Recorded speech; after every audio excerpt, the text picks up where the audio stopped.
What up, y'all? It's your hometown hero, the real Adam Coleman. Y'all know what it is, man. Tru-ID Apologetics. And I want y'all to check out this video right quick that I did about defining racism. I actually recorded this a couple months ago at the request of another channel, but they ended up not using it, so I thought it'd be pretty dope to throw it on here for some content for y'all to check out. And so in this video, I'm giving my 2 cents on defining racism. Now, actually, my personal opinion is I think that term racism is somewhat outdated in that it's used for such a range of things today that I think that it's by itself somewhat imprecise and needs other descriptors so that people aren't talking past each other and know what they mean when they use the term. But nevertheless, I was asked to answer the question, and so I just kind of gave my 2 cents on it, and y'all can check it out. What is racism? Well, at bottom, I think that racism is a sin issue. So I want to begin with some biblical concepts in describing what I mean when I use the term racism. With that said, I think that racism is ultimately a breaking of the 2 great commandments that Jesus laid out, namely to love God with all your heart, mind, soul, and strength, and to love your neighbor as yourself. So I understand racism as being a sin on at least 2 levels. Racism has to do with being unloving towards another human on the basis of race or for some race-related reason. So that's breaking the 2nd commandment there. And I say it's pretty clear when we think about the words of Jesus in passages like John chapter 14, verse 15, where he says, if you love me, then keep my commandments. You can't love God without keeping his commandments, so you can't break the 2nd commandment without breaking the 1st. So really, racism is always a sin against God and man. Now, I recognize some might think that's a bit broad or vague, but I'd say that's probably because most of us haven't really thought about the various ways that racism has manifested and evolved over time. For example, when most people think about racism, they're probably thinking about some sort of like emotion-based hatred kind of thing, like, the KKK burning crosses in people's yard, or, Bull Connor and, police sicking dogs on people and that kind of thing. But when the transatlantic slave trade kicked off, it wasn't really a matter of Europeans having some sense that they hated Africans and needed to exterminate them.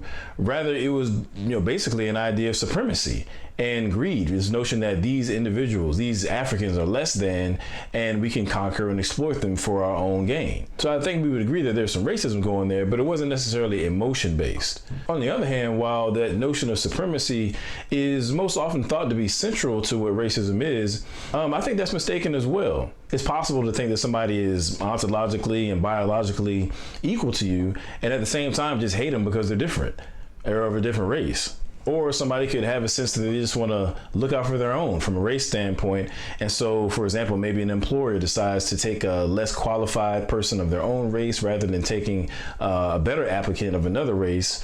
And so there you might have some sort of, race-related partiality being shown without there being some notion of outright, racist supremacy in the mix. And I also want to add that apathy can be an outworking of racism, just not caring or being neglectful of the well-being of others based upon them being of some other race than you. That could be an expression of racism as well.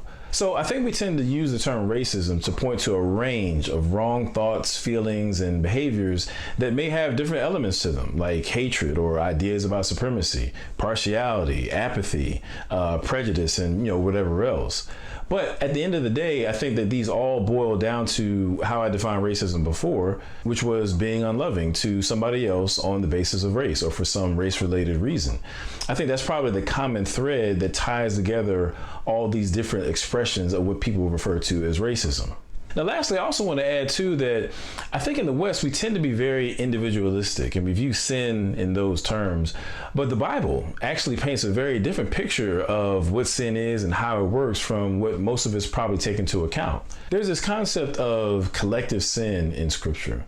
It's like sin can infect a people group in the same way that a virus can, if you will. And it's for sin of this sort that God judges people groups, even whole nations, at various points in Scripture. Sin, like the sin of racism, can operate through or become embedded in a society's customs, systems, institutions, or maybe even the shared narrative that that society creates for themselves to base their ethnic, racial, or national identity on. It can be instantiated in the law, or maybe people who occupy some position of power within the system can harness that power to do harm to people on the basis of race. This is how racism rises to the level of becoming what people refer to as systemic racism. See, an aspect of being made in the image of God is that mankind has been assigned and created for this collective project of stewarding the earth in a way that reflects God's will and his character.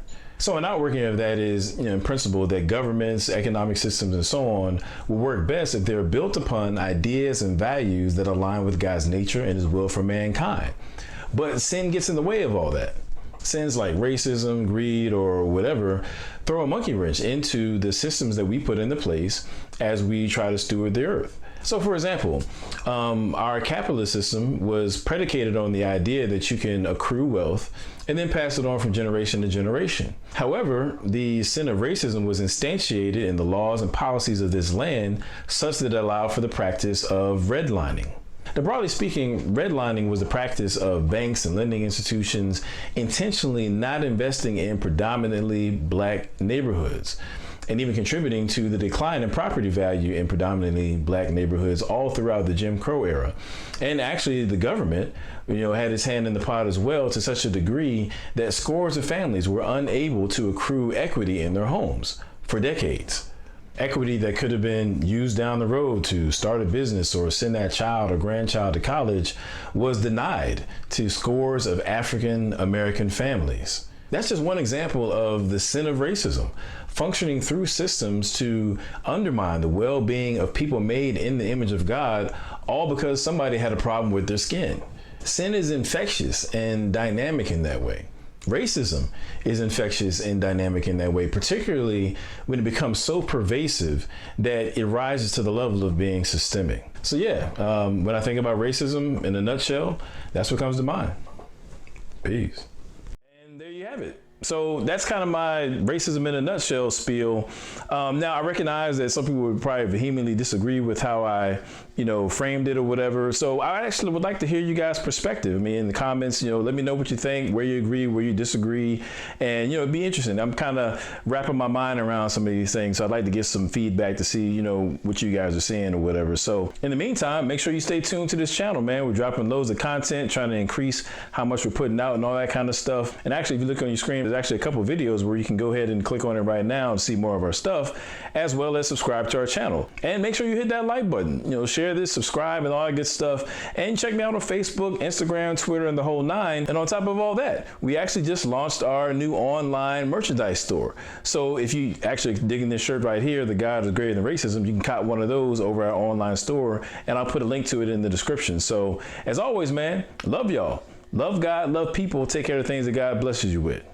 Peace.